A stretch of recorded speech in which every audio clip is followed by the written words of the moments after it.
warahmatullahi wabarakatuh.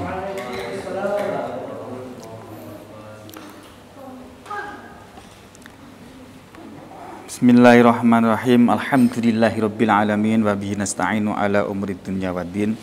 Asyhadu an la ilaha illallah wahdahu la syarikalah wa asyhadu anna sayyidana Muhammadan abduhu wa rasuluh. Allahumma sholli wa sallim wa barik ala sayyidina Muhammad wa ala alihi wa sahbihi ajma'in, amma ba'd. Fala haula wala quwwata illa billahil aliyyil azim. Bismillahirrahmanirrahim. Ila hadratin Nabi Muhammadin sallallahu alaihi wasallam wa alihi washabihi wa jami'i ustadz masyayikhina mas'in sunnah bil mu'allif fi hadzal kitab. Sya'unillah. Al-Fatihah. A'udzu billahi minasyaitonir rajim. Bismillahirrahmanirrahim. Alhamdulillahirabbil alamin. Ar-Rahmanir Rahim. Maliki yaumiddin. Iyyaka na'budu wa iyyaka nasta'in. Ihdinas siratal mustaqim. Shiratal ladzina an'amta 'alaihim ghairil maghdubi 'alaihim waladdallin. Amin. Bismillahirrahmanirrahim. Qala al-muallifu rahimahullahu ta'ala wa nafa'ana bihi wa bi'ulumihi fid dharaini. Amin. Wal maqalatu, adapun makalah al-hadiyata asyarota yang ke-11 itu an ba'dil hukama'i, diceritakan dari sebagian para ahli hikmah. Siapa hukama itu?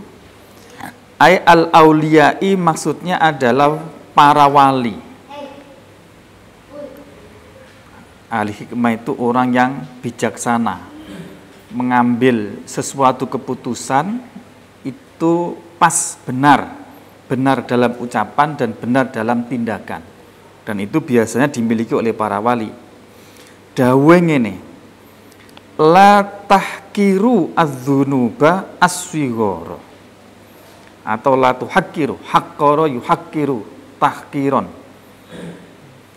La tuhakkiru, jangan meremehkan, siapa kalian meremehkan adzunuba, terhadap dosa-dosa, as-sigoro, yang kecil. Jangan sampai kita meremehkan dosa-dosa yang kecil. Maksudnya la tuhakkiru ki apa? Aila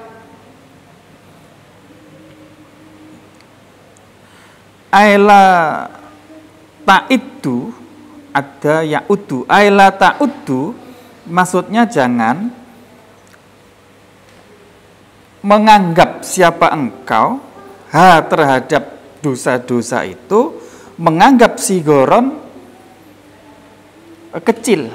Jadi jangan sampai menganggap dosa-dosa itu sebagai dosa yang kecil. Sekecil apapun dosa, jangan dianggap itu kecil. Kenapa? Fa innaha, karena sesungguhnya dosa itu tatasya'abu, bercabang-cabang, minha, dari apa dosa tadi itu, apa adzunubu, beberapa dosa, al-kibaru, yang besar. Karena bisa jadi dosa yang dianggap kecil-kecil itu kemudian menjadi sesuatu yang besar. Wa aidon, dan demikian juga rubbama yakunu, kadang ada apa ghadabullahi, murkanya Allah Ta'ala itu fitil kalsigori, di dalam dosa yang kecil itu. Jadi bisa jadi murkanya Allah itu justru diletakkan di dalam dosa yang menurut kita itu yang kecil tadi itu. Karena itu kesimpulannya, jangan sampai kita itu meremehkan terhadap dosa-dosa yang kecil. Alasannya dua ini.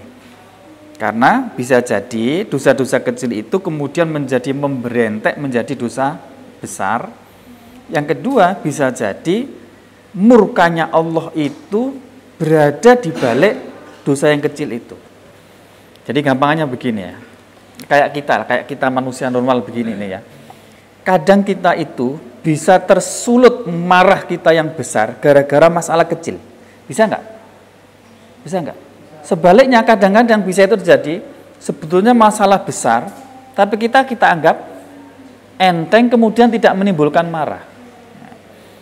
Tapi kadang kita itu misalnya hanya sekedar didiamkan sama teman, itu kita marah sekali. Padahal hanya didiamkan oleh teman atau yang kecil remeh gitu. Tapi itu bisa menyebabkan kita itu marah. Lah kira-kira Gusti Allah seperti itu juga. Bisa jadi sesuatu dosa itu kecil, tapi itu ternyata di balik itu menyimpan murka Allah yang sangat besar. Itu alasannya. Nah, kalau di Ihya itu ada penjelasan begini. Dosa kecil itu bisa menjadi besar itu karena 4 hal. Yang pertama ini, dosa kecil bisa menjadi besar itu kalau diremehkan. Allah begini aja kok misalkan. Contohnya ngelirik cewek atau melihat ajnabi, melihat orang lain yang ghairul muhrim, itu kan haram dosa, tapi dosa kecil. Tapi kalau itu bisa menjadi besar kalau diremehkan. Allah ngelirik aja kok, Allah megang aja kok.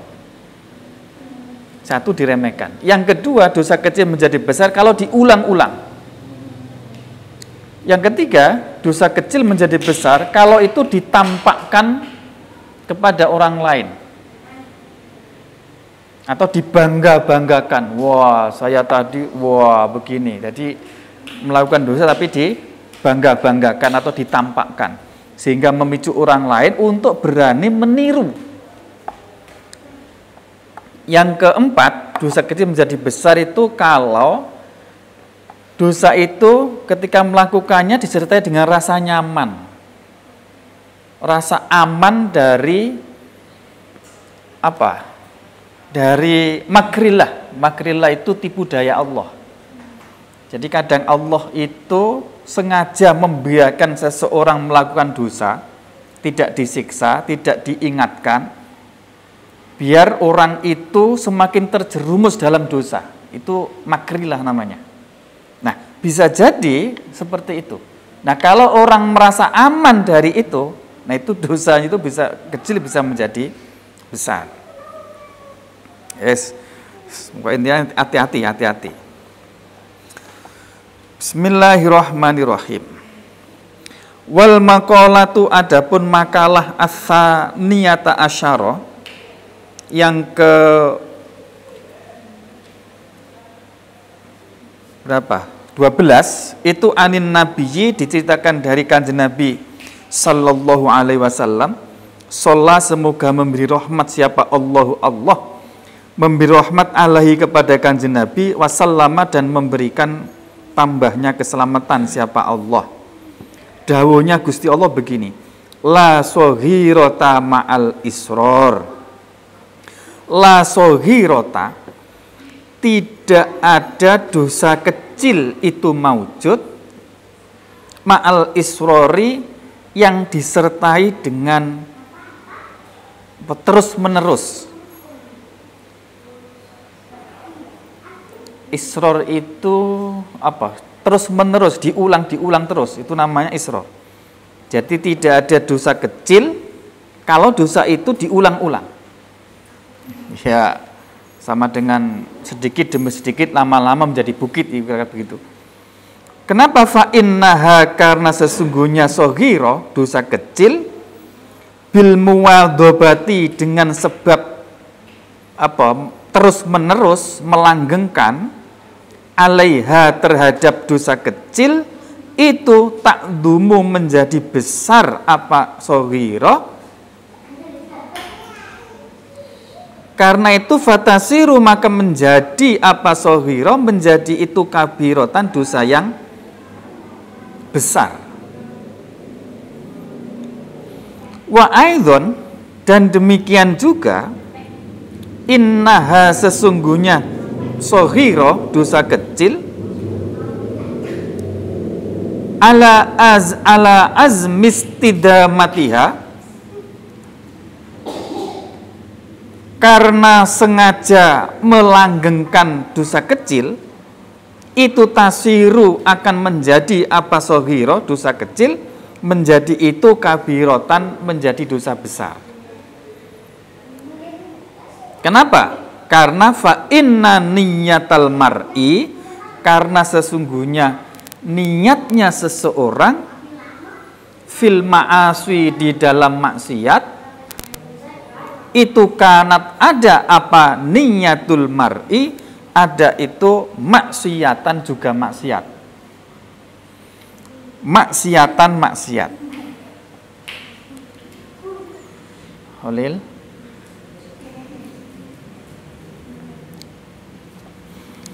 jadi saya ulangi lagi ya, berarti dosa, tidak ada dosa kecil kalau dosa itu diulang-ulang. Artinya dosa itu akan menjadi besar kalau dosa kecil itu diulang-ulang.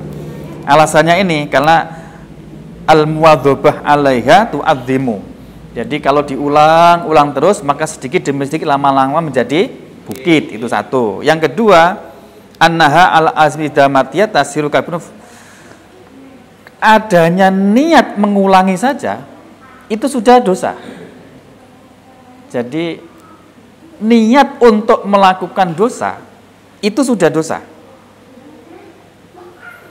Fa inna niyatal mar'i fil ma'asi kanat maksiatan. Jadi niatnya seseorang untuk melakukan maksiat itu juga termasuk maksiat. Tapi niat yang sudah niat ya memang ya beda dengan, jadi gini tingkatannya itu begini. Ada hawajis, jadi tingkatan niat itu begini. Jadi ada hawajis, ada khotir, kemudian ada azam dan seterusnya ya. Jadi kalau ada sesuatu yang menggoda untuk maksiat, kadang-kadang kita kemudian terbesit di dalam hati itu keinginan untuk melakukan maksiat. Nah, lintasan pikiran untuk melakukan maksiat baru melintas tok, itu namanya khotir. Jadi misalnya nih, sampai jalan-jalan, cowok ketemu cewek, kemudian timbul keinginan untuk lirik atau melihat, menikmati, maksudnya gitu ya, melintas dalam pikiran. Nah itu namanya khotir. Nah dari khotir itu kemudian ada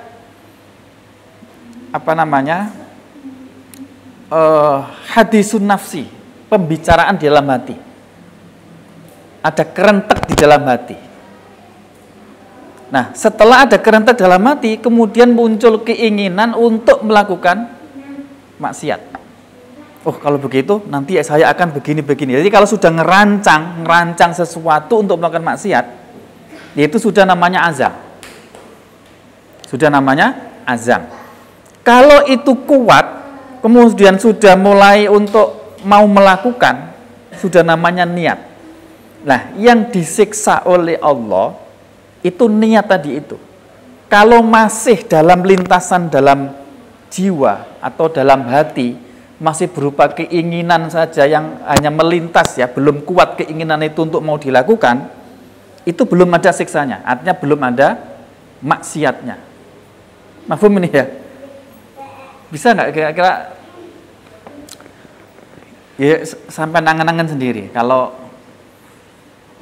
melakukan maksiat kan runtutannya seperti itu, melintas set baru hawajis, kemudian agak kuat sedikit namanya khotir, kemudian muncul ada pembicaraan dalam jiwa, baru perencanaan saja. Semakin kuat namanya azam, kemudian menjadi niat. Nah, ketika sudah menjadi niat itu, maka sudah mulai maksiat. Nah, tapi begini, ini saya ajarin tipsnya ya, agar khotir itu tidak muncul. Caranya itu dilawan dengan zikir. Jadi dilawan dengan zikir, dinetralisir dengan zikir. Jadi begitu ada kesempatan atau sesuatu yang menggoda untuk maksiat, langsung ingat kepada Allah, bisa diucapkan, bisa hanya dalam hati astagfirullahaladzim, a'udzubillahi minasyaitonirrajim, dan seterusnya. Karena begitu khotir itu datang, maka setan ini kemudian geruduk. Berarti geruduk ya? Apa Kang? Setan itu kemudian geruduk. Ya, geruduk itu apa ya? Berbondong-bondong mau goda gitu. Ayo, kira-kira begitu. Nah, setan itu akan nanti mundur, akan lari, nggak jadi menggoda kalau kita itu zikir kepada Allah. Jadi cara melawannya seperti itu.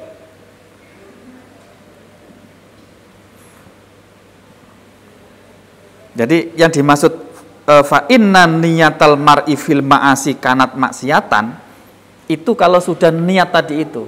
Niat itu artinya sudah betul-betul mau merancang untuk melakukannya. Tapi kalau baru lintasan dalam pikiran itu belum ada siksa maksiatnya.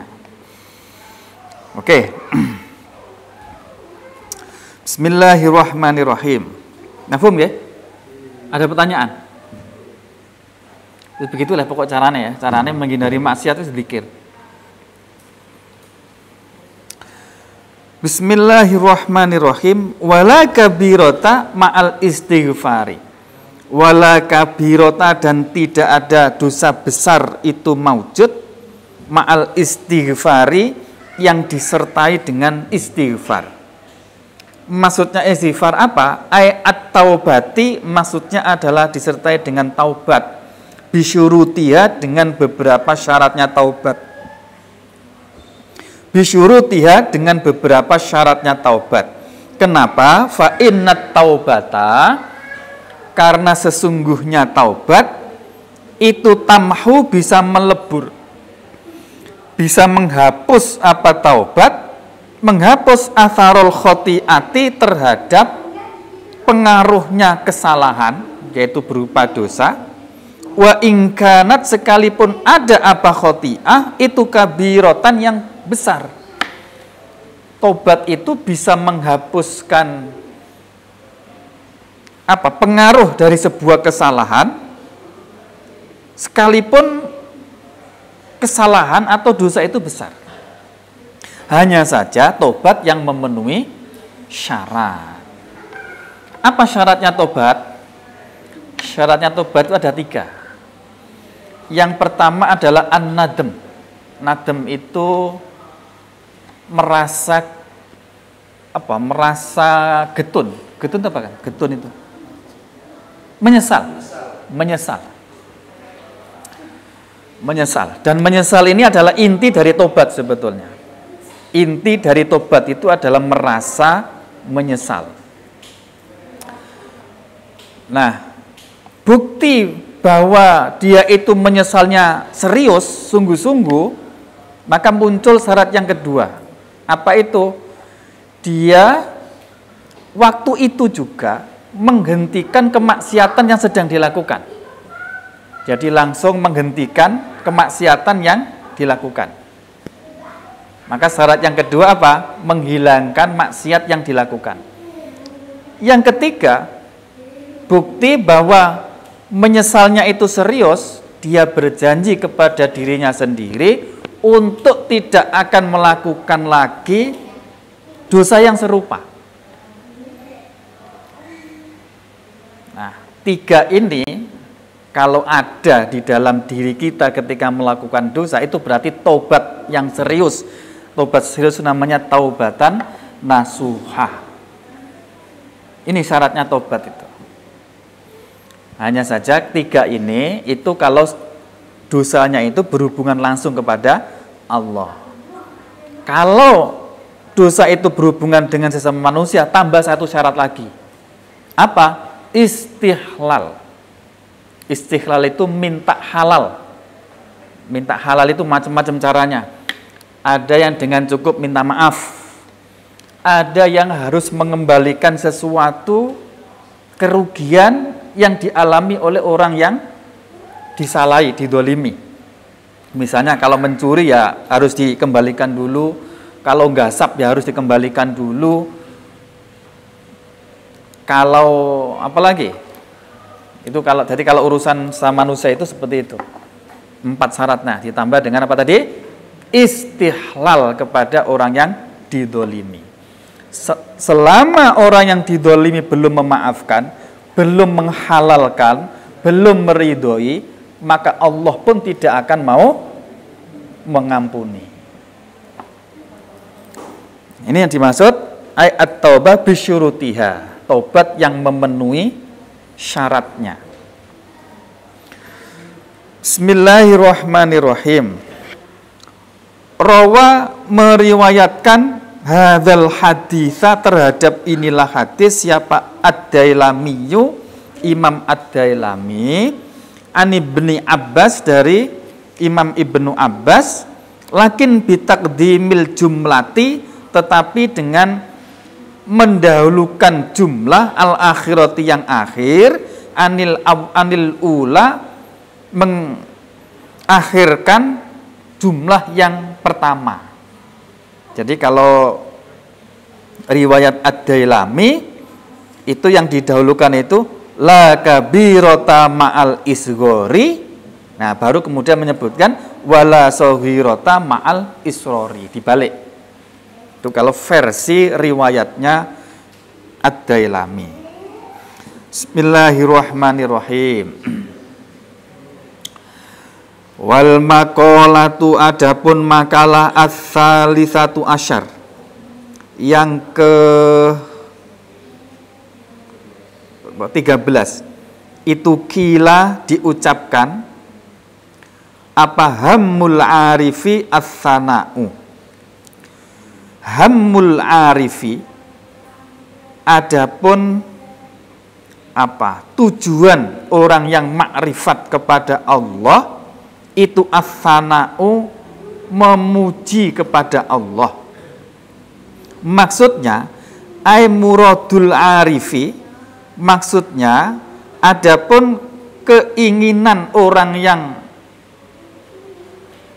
makrifat billahi kepada Allah itu as-sana'u, memuji kepada Allah, alallahi kepada Allah Ta'ala, memuji bijamili sifatihi, sebab bagusnya sifat-sifatnya Allah. Wahammuz zahidi, adapun tujuannya orang yang zuhud itu ad-du'a'u, berdoa. Itu ad-du'a'u, berdoa. Maksudnya ay muradul mu'ridi, adapun keinginan orang yang menghindar atau berpaling. Muradul mu'ridi, adapun keinginan atau tujuan orang yang berpaling anid zahidi, dari kelebihan ala qadril hajati, atas ukuran kebutuhan, minat dunia, dari urusan dunia, biqolbihi, di dalam hatinya zahid, itu ad-du'a'u, berdoa. Apa maksudnya berdoa? Wahwa, adapun berdoa itu at-tadarru'u, merasa hina, ilallahi, terhadap Allah Ta'ala, bisu'alima, dengan meminta sesuatu indahu, yang ada di sisi Allah, minal khairi, dari kebaikan. Minal khairi, dari kebaikan.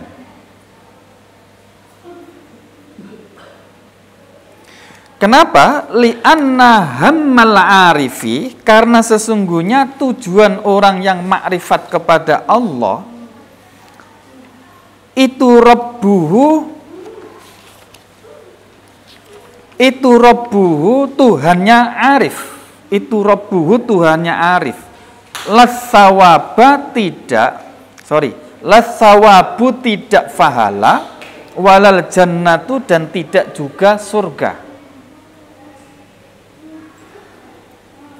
Jadi yang dituju atau yang diinginkan oleh orang yang makrifat kepada Allah itu adalah zatnya Allah, bukan fahala atau bukan surga yang ada di sisi Allah.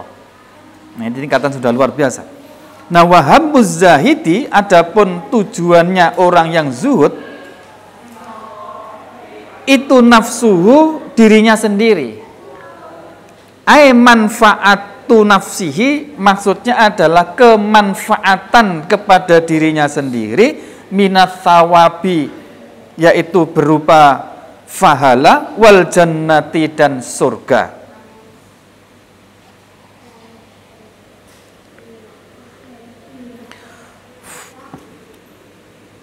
Fafarku bainaman, maka gini, fafuriko, maka dibedakan bainaman, di antara orang, himmatuhu, yang adapun tujuannya man itu al-khuru, bidadari, waman, dan orang, himmatuhu, yang tujuannya man itu raf'us suturi, hilangnya penghalang atau hilangnya tutup. Itu raf'us suturi, hilangnya penghalang atau hilangnya tutup. Nah, ini begini. Ini agak ini ya, ini hammul arifi as-sana'u. Khalil, hammul arifi as-sana'u. Jadi yang diinginkan oleh orang yang makrifat kepada Allah itu adalah hanya memuji kepada Allah.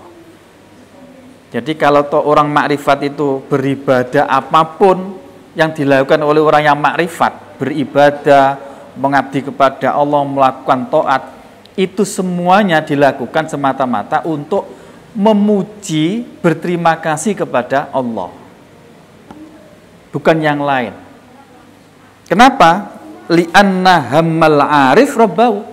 Karena yang diinginkan oleh orang yang makrifat kepada Allah itu adalah Tuhannya, zatnya Allah. Jadi gambarnya begini deh, ini kalau dicontohkan orang yang lagi gandrung itu gampang. Kalau sampean cowok itu seneng ngambek cewek, itu yang diinginkan kan bukan apa-apa. Pokoknya sepenting sampean selalu dekat dengan cewek. Ya enggak kira-kira? Yang diinginkan itu bukan apa yang kekayaan atau apa yang dimiliki oleh cewek, tapi bisa berdekatan, bisa diakui, bisa itu yang diinginkan. Nah, orang yang makrifat kepada Allah kalau beribadah itu yang dituju tidak menginginkan surga, tidak takut kepada neraka, tidak menginginkan kenikmatan, tapi semata-mata yang diinginkan apa? Semata-mata yang diinginkan adalah dekat dengan zatnya Allah. Dia bisa bersama dengan Allah. Nah, berbeda dengan orang zuhud. Kalau orang zuhud dalam beribadah, dalam taat kepada Allah, yang diinginkan itu masih apa? Fahala atau surga, yang itu kembali kepada dirinya sendiri. Kenikmatan yang bisa dinikmati oleh dirinya. Sehingga yang diminta itu apa yang ada di samping Allah, bukan Allahnya gitu. Allah itu kan punya surga, punya neraka gitu kan? Punya kenikmatan. Nah, yang diminta oleh orang yang zuhud itu apa yang ada di samping Allah, yaitu surga, ganjaran, kenikmatan, bidadari, dan terusnya itu. Itu yang diminta oleh orang yang zuhud. Tapi orang yang makrifat kepada Allah, yang diminta itu Allahnya. Bersama dengan Allah, diakui Allah.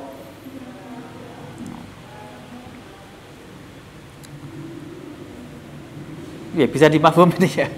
Kalau belum tingkatannya ya berat kalau memahami ini urusan di dunia tasawuf seperti ini.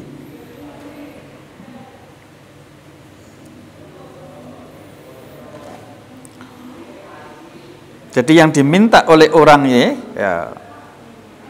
oleh orang yang zuhud itu at-tadarru ilallahi ta'ala bisu'alima indahu minal khairi. Tapi begini. Orang zuhud itu kan sudah tidak menginginkan dunia lagi. tidak menginginkan kesenangan dunia lagi. Pertanyaannya, kalau orang zuhud itu sudah tidak menginginkan kesenangan dunia lagi, terus dia minta apa? Kalau toh dia ini, kalau berdoa itu kan, ya Allah berilah rezeki, ya. Kalau masih jomblo, ya Allah berilah istri yang soleha, yang apa. Kalau yang cewek juga begitu, berilah suami yang gini-gini. Jadi yang diminta itu sesuatu yang dunia seperti itu. Pertanyaannya, orang zuhud kan nggak butuh hal seperti itu. Nah, karena nggak butuh itu, yang diminta apa? Apa? Yang diminta adalah at-tadarru ilallah bisu'ali ma indahu minal khairi. Jadi kalau toh dia berdoa, berdoanya itu minta sesuatu kebaikan di sisi Allah, bukan sesuatu kesenangan dunia. Berbeda dengan kita orang umum. Lah, sesuatu yang di sisi kebaikan yang di sisi Allah itu apa? Misalnya begini, minta ditambahi rahmat, minta diberikan kekuatan untuk melakukan taat, minta diberikan rezeki berupa taubat, minta digampangkan, dijauhkan dari maksiat. Begitu, itu yang diminta. Itu yang dimaksud adalah kebaikan yang ada di sisi Allah. Jadi yang diminta pun bukan berupa kesenangan-kesenangan duniawi.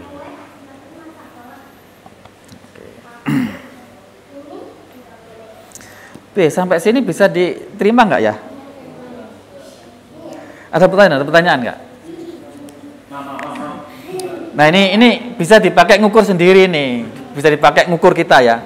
Kalau sampai berdoa, kok yang diminta itu sesuatu yang sifatnya dunia, kesenangan dunia. Allah berilah rezeki, berilah harta yang banyak, berilah istri yang cantik, yang soleha, berilah suami yang gini gitu. Nah, itu berarti tingkatan di bawahnya zuhud. Karena orang zuhud yang diminta bukan itu, tapi apa? Berupa kebaikan-kebaikan ukhrawi yang ada di sisi Allah. Lebih tinggi dari orang zuhud apa? Adalah orang arif, orang yang makrifat kepada Allah, yang diminta bukan lagi apa yang di sisi Allah, tapi Allahnya yang diminta. Bukan lagi, jadi kalau toh dia beribadah bukan karena takut kepada siksa neraka, bukan karena berharap masuk surga, tapi hanya berharap biar bisa dekat kepada Allah, diterima hidup bareng nanti di akhirat bersama Allah. Ma'iyah fillah, jadi hidup bersama dengan Allah. Ya, ini tingkatannya para wali, Bismillahirrahmanirrahim.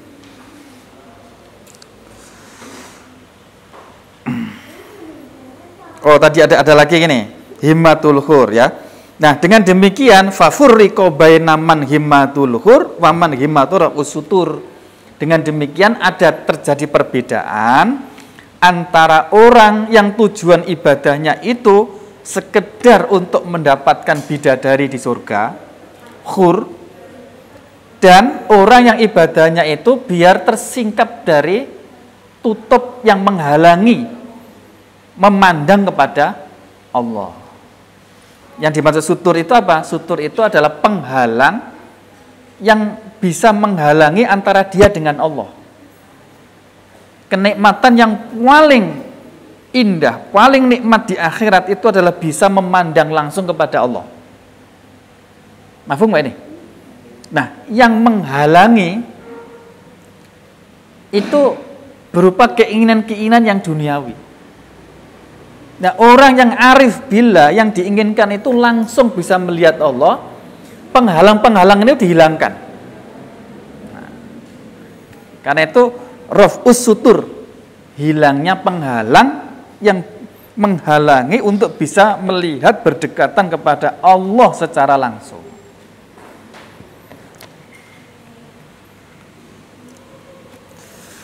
Nih, kalau dihubungkan dengan ikhlas, ikhlas tertinggi itu beribadah hanya untuk Allah, bukan untuk surga, takut neraka, tidak. Ya, ikhlas kedua tingkatan ikhlas yang kedua itu beribadah, tapi beribadahnya itu karena kepingin surga, takut neraka. Yang ketiga, ikhlas beribadah, tapi beribadahnya itu agar mendapatkan kesenangan dunia. Contohnya misalkan baca Yasin biar selamat kehidupannya, baca Waqiah biar rezekinya lancar. Itu ikhlas. Ikhlas tapi tingkatan paling bawah. Itu termasuk ikhlas. Jadi tingkatannya ada 3 itu ikhlas ini. Nah, kita yang mana itu? Bismillahirrahmanirrahim. Bahkan di dalam kitab Sirajut Thalibin dikatakan orang yang membaca surat Waqiah yang niatnya itu tujuannya biar lancar rezekinya, itu nanti kelak itu nggak ada pahalanya. Ya tetap dapat apa? Dapat kemudahan faedah itu, tapi urusan pahala nanti nggak ada. Itu kalau apa? Kalau baca Yasin, bacaannya tujuannya untuk ya Allah. Wis abot lah, gini ini dilatih. Nggak bisa ujuk-ujuk langsung minta ibadah hanya langsung kepada Allah, nggak bisa. Harus dilatih sedikit demi sedikit. Bismillahirrahmanirrahim. Qala al-mu'allifu rahimahullah ta'ala wa nafa'ana bihi wa bi'ulumihi fid dharaini amin. Wal maqalatu, adapun makalah ar-rabi'ata asyara yang ke-14 itu an ba'dil hukama'i, diceritakan dari sebagian para ahli hikmah. Siapa ahli hikmah itu? Ai atibaul qulubi. Ai atibail qulubi maksudnya adalah para dokternya hati. Dokternya hati. Siapa mereka? Wahum, adapun atibaul qulub itu al-auliya'u. Itu al-auliya'u, para wali. Ahli hukama itu maksudnya ya orang yang bisa mengobati penyakit hati.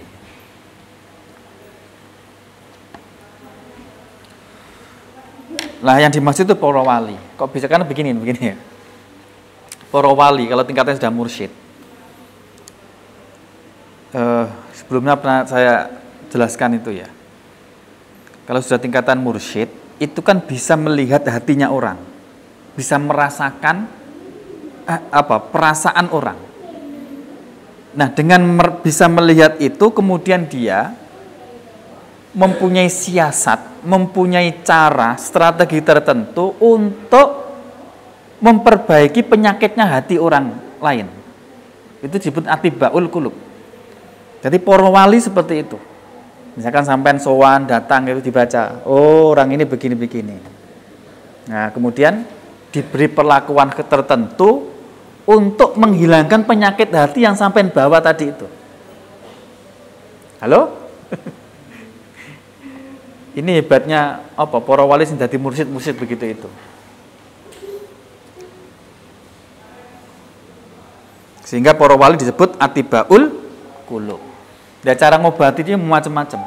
Cara ngobati macam-macam. Kemarin saya ceritakan, bila perlu cara ngobatinya itu sampai disuruh melakukan barang sing rendah, menjijikkan cara masyarakat, enggak umum, bahkan sampai melakukan maksiat. Tapi sekali lagi jangan ditiru, jangan sampai dicoba-coba ya. Bismillahirrahmanirrahim. Dawuhnya begini, man tawahhama anna lahu waliyan aula minallahi qallat ma'rifatuhu billah.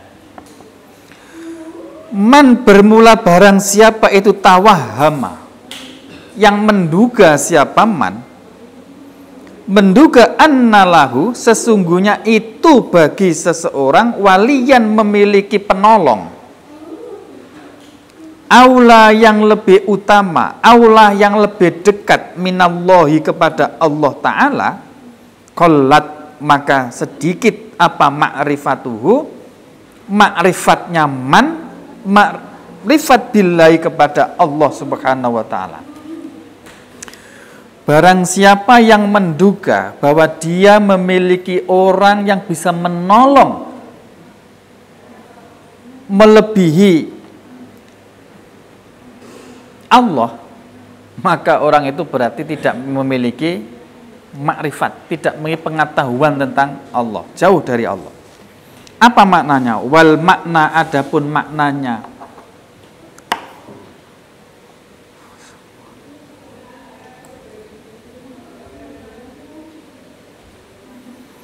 wal makna, adapun maknanya itu man, barang siapa itu donna, menduga siapa man, menduga annalahu, sesungguhnya itu bagi seseorang, nasiron ada orang yang menolong, akroba yang lebih dekat minallahi kepada Allah Ta'ala, wa aktsaro dan lebih banyak apanya nusrotan pertolongannya minhu daripada Allah, fa innahu maka sesungguhnya orang yang menduga seperti itu lam ya'rif berarti tidak mengetahui siapa man, tidak mengetahui Allah kepada Allah Ta'ala. Karena sesungguhnya yang bisa menolong, yang bisa menyelamatkan semua itu Allah. Lah kok ada orang yang menduga bahwa ada selain Allah yang bisa diandalkan daripada Allah, berarti dia nggak paham tentang Allah. Waman dan barang siapa itu tawahhama, menduga-duga siapa man, annalahu bahwa itu bagi man, annalahu sesungguhnya itu bagi man, aduan ada musuh, ada yang lebih memusuhi siapa adu, min nafsihi daripada dirinya sendiri, qallat maka sedikit apa ma'rifatuhu pengetahuannya man binafsihi terhadap dirinya sendiri. Barang siapa yang mengira bahwa dia memiliki musuh yang lebih memusuhi daripada dirinya sendiri kepada dirinya, maka orang itu berarti tidak bisa mengenali dirinya sendiri. Bahwa musuh yang paling hebat, musuh yang paling top itu dirinya sendiri. Halo? Mafhum ini? Musuh kita di Jakarta Raya ini, sesungguhnya musuh kita yang paling kuat, paling top, paling susah, itu adalah dirinya sendiri, bukan orang lain. Kalau ada orang, dia mengira bahwa ada selain dirinya itu lebih memusuhi kepada dirinya, kekuatannya, berarti dia belum memahami siapa dirinya. Ya memang faktanya seperti itu. Dalam Al-Quran kan innan nafsa la ammaratun apa? Sesungguhnya nafsu itu sungguh-sungguh banyak menyuruh kepada kejahatan. Bismillahirrahmanirrahim. Maksudnya bagaimana sih? Maksudnya makalah ini aiwaman, maksudnya adalah barang siapa zona yang menduga siapa man, menduga annalahu sesungguhnya itu bagi man, aduan ada musuh, akwa yang lebih kuat, min nafsihi daripada dirinya sendiri, al ammaroti yang banyak menyuruh, walawamati dan banyak mencaci maki, fa innahu sesungguhnya man, fa innahu maka sesungguhnya man itu lam ya'rif berarti tidak mengerti, tidak faham, tidak tahu siapa man nafsahu terhadap dirinya sendiri. Barang siapa yang menduga bahwa dirinya punya musuh yang lebih kuat selain dirinya, berarti dia tidak paham tentang dirinya. Kesimpulannya apa? Kesimpulannya bahwa musuh kita yang paling kuat, paling susah, paling jos itu adalah diri kita sendiri, nafsu kita sendiri.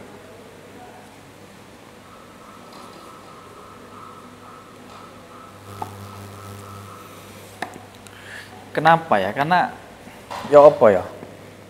Gini, nafsu itu, nafsu Khalil,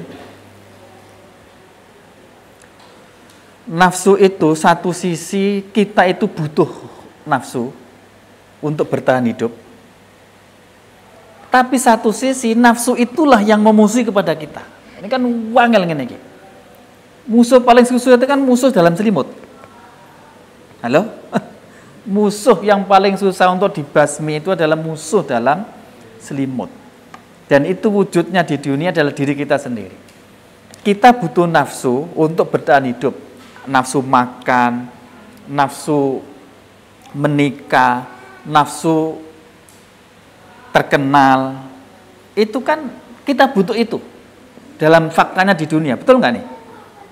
Ya. Hidup ini bisa menjadi dinamis, bergerak, progresif. Itu karena ada nafsu. Tapi satu sisi nafsu itulah yang memusuhi, yang menjerumuskan kita ke arah yang jelek. Karena innan nafsa la ammaratun ilasu. Maka yang paling susah itu nafsu. Lah kok kita menduga bahwa ada musuh yang lebih kuat daripada nafsu, oh berarti dia nggak paham. Nah gitu sebenarnya. Lah konconya nafsu, bolonya nafsu, yang mendukung nafsu, itu setan. Jadi setan ini punya bolo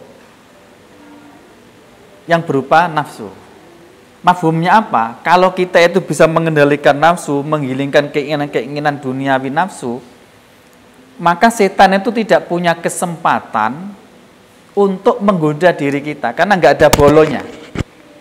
Sehingga gampang untuk dihalau, gampang untuk dilawan. Jadi yang membuat kita itu sering kalah melawan setan, itu karena kita punya nafsu yang mengumbar keinginan, kesenangan nafsu. Piye itu? Bisa diambil kayak gini kan? Nah.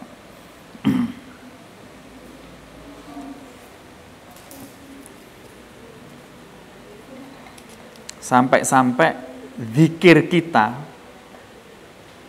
doa kita, minta perlindungan kepada Allah dari setan untuk tidak diganggu, itu nanti susah terwujudkan kalau kita itu masih memiliki atau masih mengumbar nafsu.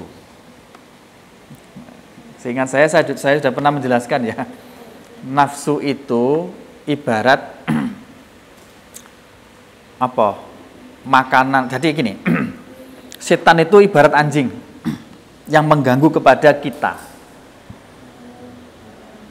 Kalau anjing itu tahu bahwa kita membawa daging, makanan kesukaannya anjing, maka otomatis anjing itu akan terus mengikuti kita, bahkan mengejar kita. Kalau anjing itu tahu bahwa kita membawa daging, makanan kesukaannya anjing. Mbok kita itu sudah meminta bantuan kepada orang yang memiliki anjing agar dijauhkan, sulit, maka anjing tetap akan berot, lari, mendekat, mengejar kepada kita. Selama kita punya. Nah, karena itu cara untuk menyiasatinya biar nggak digoda oleh anjing terus, caranya apa? Dagingnya ini dijauhkan dari kita. Dagingnya dijauhkan, dibuang, maka anjing ini akan lari ke tempat lain, tidak lagi menggoda kepada kita. Mafhumnya, setan itu menggoda kita karena kita itu punya nafsu tadi itu. Karena kita punya menuruti keinginan nafsu.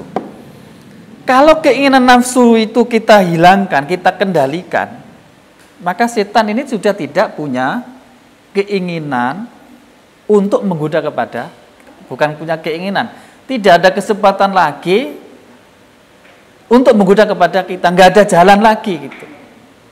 Wong yang diinginkan sudah nggak ada di kita kok. Nah, itu umpamanya seperti itu. Ini bisa sampean pikir sendirilah cara bagaimana melawan setan. Jadi karena itu prinsipnya ya wes pengendalikan nafsu.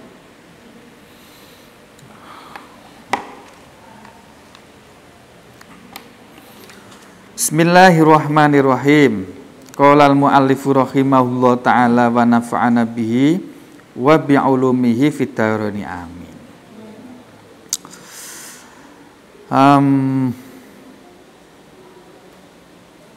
Wal maqalatu, adapun makalah al-khamisata asyarah yang ke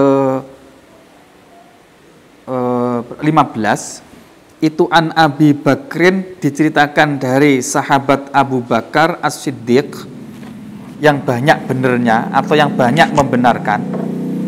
Kenapa Sayyidina Abu Bakar dijuluki As-Siddiq? Karena keistimewaan Sayyidina Abu Bakar itu mampu mempercayai apapun berita yang dibawa oleh Kanjeng Nabi tanpa berpikir panjang. Contoh, Kanjeng Nabi begitu malam itu di Isra Mi'raj kan, begitu diceritakan, Kanjeng sahabat Abu Bakar langsung percaya tanpa berpikir panjang. Dan semua berita yang dibawa oleh Kanjeng Nabi, sahabat Abu Bakar langsung percaya. Sehingga beliau diberi julukan As-Siddiq.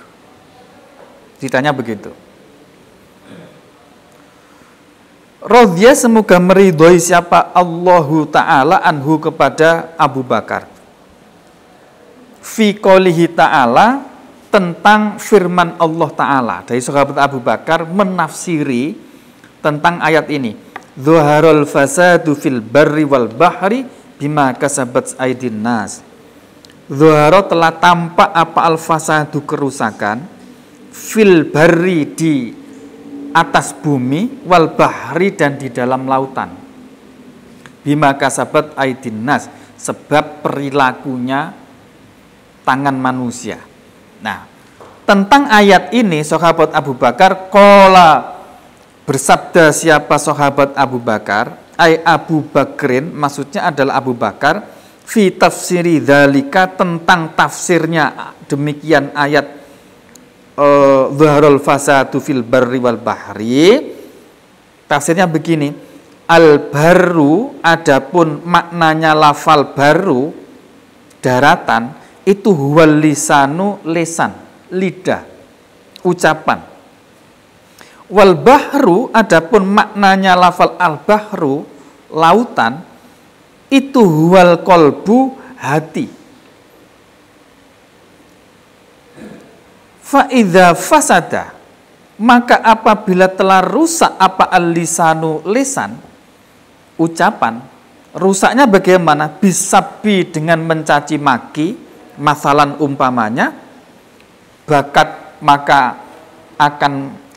maka menangis alaihi, atas lisan, apa an-nufusu, semua orang. Ay al-ashkhosu, maksudnya adalah semua orang, mimbani adama, dari umatnya Bani Adam.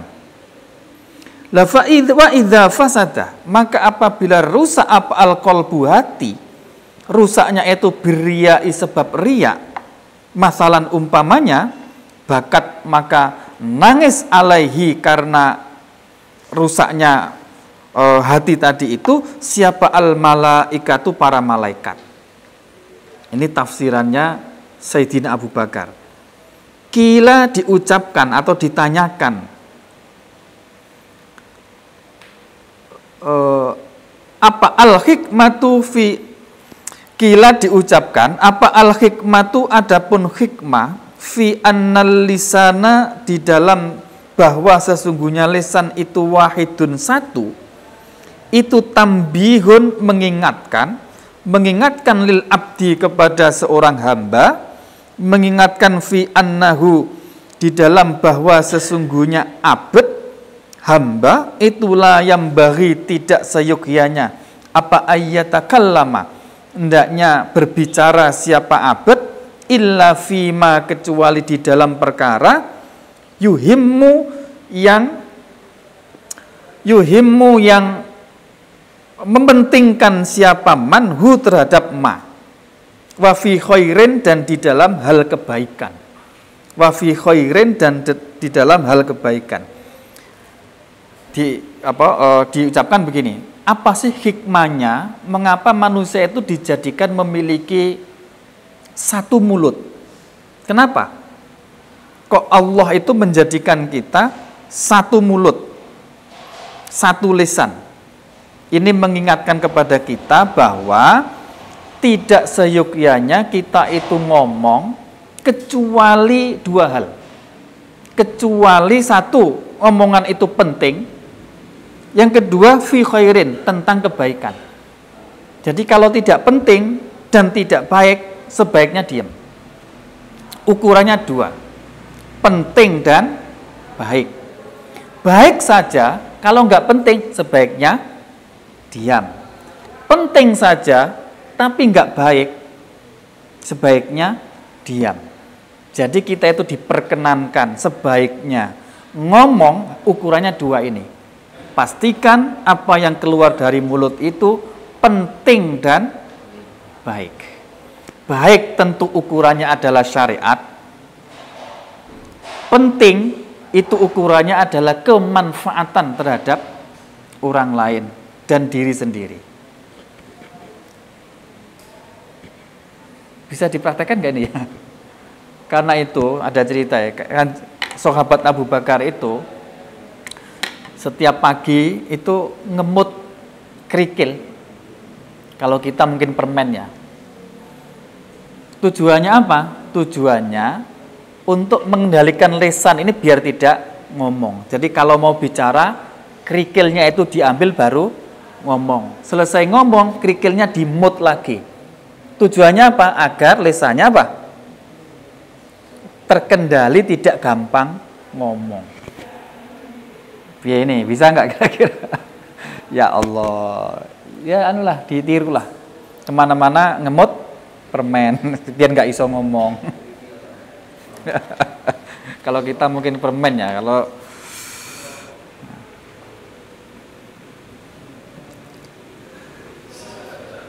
Masya Allah. Bismillahirrahmanirrahim. Udah sampai situ dulu. Ada pertanyaan? Moga-moga bisa ngelakoni lah. Mulai sekarang omongannya dijaga, tidak banyak ngomong kecuali terpaksa. Bagaimana kita itu caranya? Jangan ngomong kecuali terpaksa. Kalau sampai bisa melakukan ini, maka ganjaran ngomongnya itu seperti ganjaran melakukan kewajiban. Melakukan kewajiban jauh lebih utama daripada melakukan kesunatan. Nah, orang ngomong kalau terpaksa, hanya terpaksa itu berarti ganjarannya sama dengan melakukan kewajiban. Oh, alam bisawab. Hati-hati. Al-Fatihah. A'udzubillahi minasyaitonir rajim.